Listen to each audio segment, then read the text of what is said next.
Hello student, good morning. I hope you will be healthy and happy. Today we are going to discuss on the second chapter of our supplementary book, The Stars.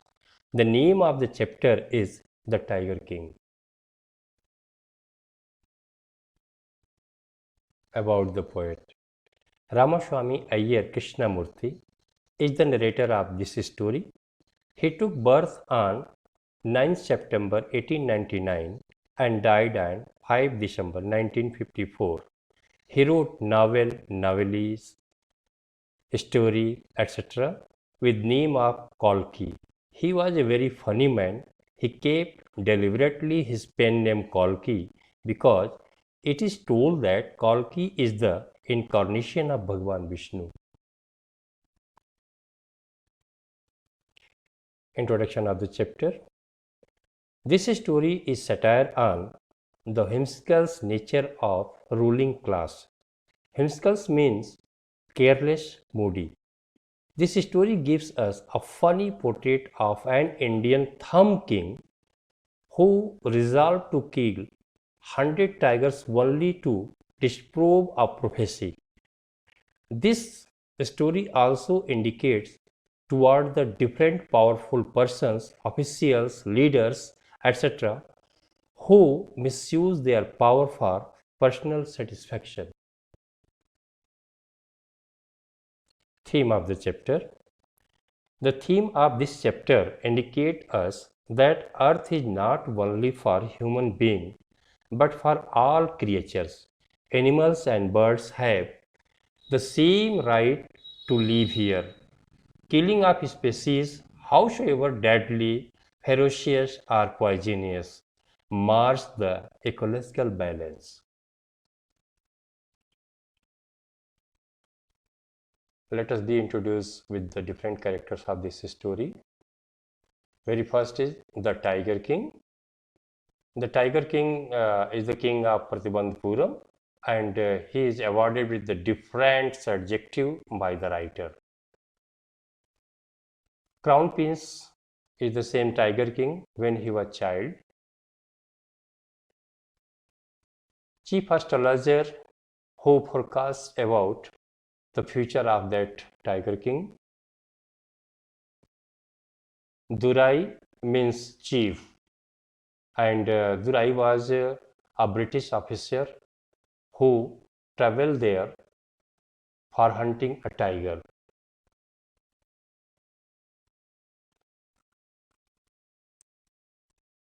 Diwan, he was courtier of the Tiger King. Duryashani, wife of Durai. Student, the next three slide is here for the difficult words of this chapter. You should go through the text of the chapter properly and get help from these three slides for meaning.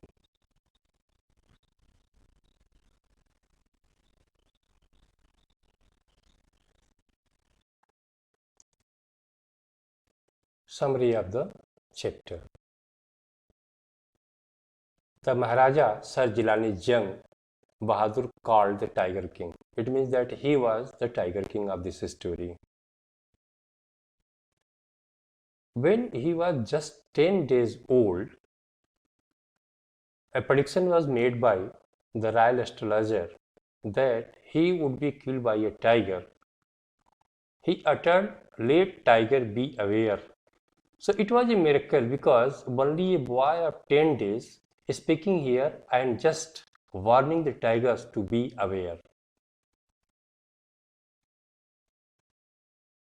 After his birth, there was no miracle at all.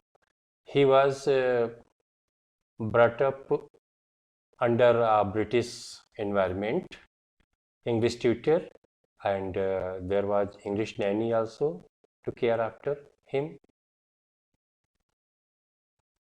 When he was of 20-year-old, he was crowned as king, and he recollected the prediction and started killing the tigers.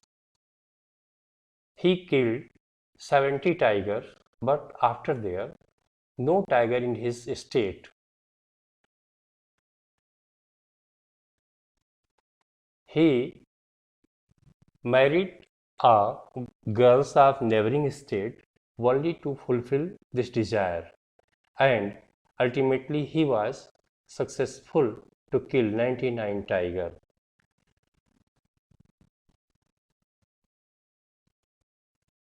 One officer, his name was Durai, visited there for hunting, but he was not allowed to hunt a tiger.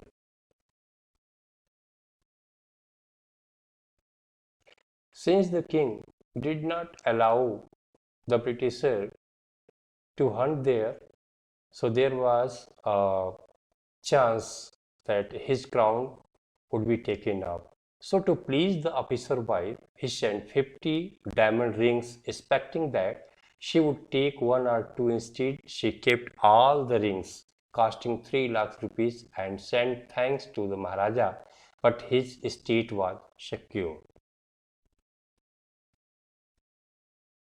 In 10 years, he killed 70 tigers and didn't find any in Prativantapuram, so he decided to marry a girl from royal estate, which had more tigers to complete his target. Whenever he visited his in-laws to kill tiger.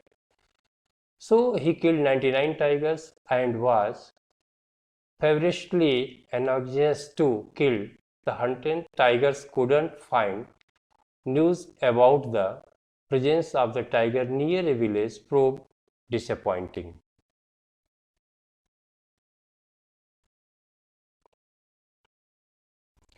The king was so anxious to kill 100 tiger, but there was no tiger. And now he became furious to his courtier. Now the Diwan was warned of his danger, so he visited People Park in Madras and brought an old tiger and placed it in the forest and informed the Maharaja. That tiger was extremely old. He couldn't walk properly, but it was the Hundan tiger. The king was very happy and he took great care and shot the tiger and left the place with great trumps. The bullet did not hit the tiger, but out of fear, the tiger had collapsed. Now the staff killed the tiger and brought it in a grand procession. It was the third birthday of the Maharaja's son, and he wanted to buy a present from the toy shop. He bought a wooden tiger which was poorly carved.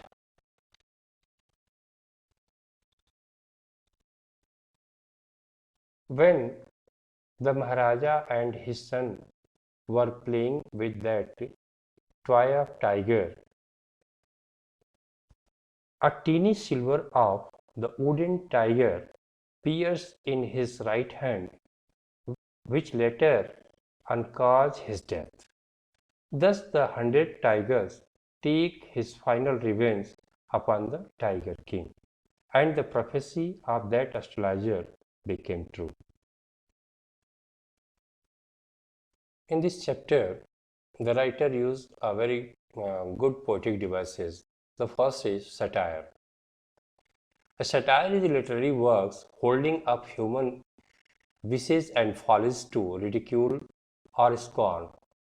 In this story, the writer makes a satire on the folly of the Tiger King, who is killing 100 tigers for his personal ego. And next one is dramatic irony.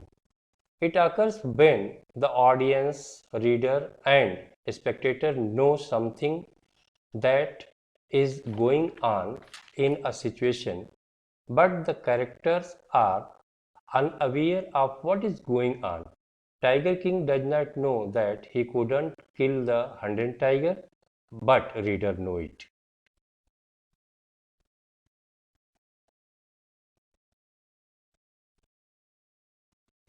A student, in this video, there is only key points of the chapter. By the help of these key points, you should try to prepare the chapter properly.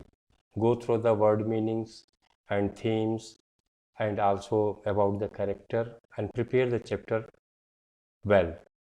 Thank you for watching this video. Have a nice day.